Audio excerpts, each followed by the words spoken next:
அழிந்து வரும் சர்க்கஸ் நிகழ்ச்சியை மீட்கும் வகையில் மதுரையில் ஜெமினி சர்க்கஸ் சார்பில் நிகழ்ச்சி நடைபெற்று வருகிறது. அது குறித்த செய்தி தொகுப்பை பார்ப்போம்.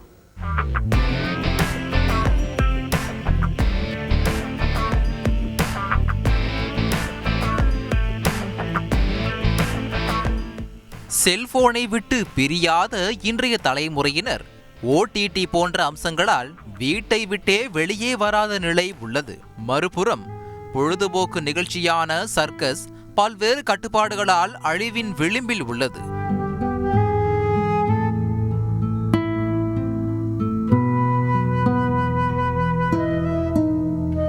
இந்த நிலையில் உடல் உழைப்போடு மனிதர்கள் நேரடியாக சாகசங்கள் செய்யும் கலையான சர்க்கஸ் கலையை அழிவில் இருந்து பாதுகாக்க மீண்டும் தமது பயணங்களை தொடங்கியுள்ளது ஜெமினி சர்க்கஸ் நிர்வாகம்.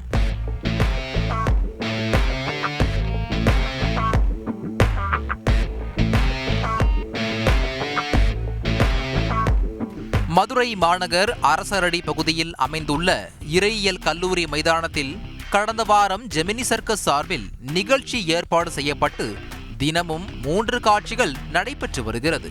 இந்த நிகழ்ச்சிக்கு மக்கள் ஆர்வமுடன் வந்து செல்கின்றனர்.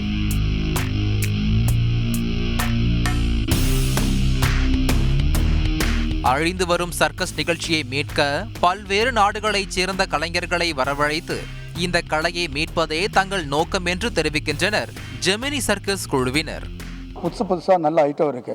ரஷ்யன் பாஸ்கெட் இருக்கு, ரிங்கோப் இருக்குது, சைக்கிள் ஐட்டம்ஸ், ஜோக்கர் ஐட்டம்ஸ் இருக்குது, அப்புறம் வந்து ஆப்ரிக்கன் ஃபயர் டான்ஸ் இருக்குது, அப்புறம் நிறைய ஐட்டம்ஸ் இருக்குது. 2 மணிக்கூர் ப்ரோக்ராம் தான் சர்க்கஸ் இருக்குது. ரஷ்யா, ஆப்ரிக்கா அங்கே நல்லா ஆர்டிஸ்ட் வருவாய்.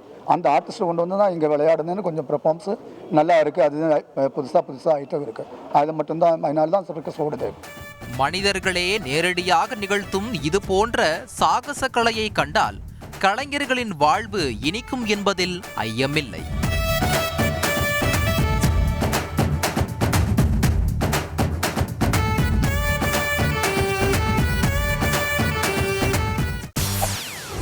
செய்திகளை உடனுக்குடன் தெரிந்து கொள்ள உடனே சப்ஸ்கிரைப் பண்ணுங்க.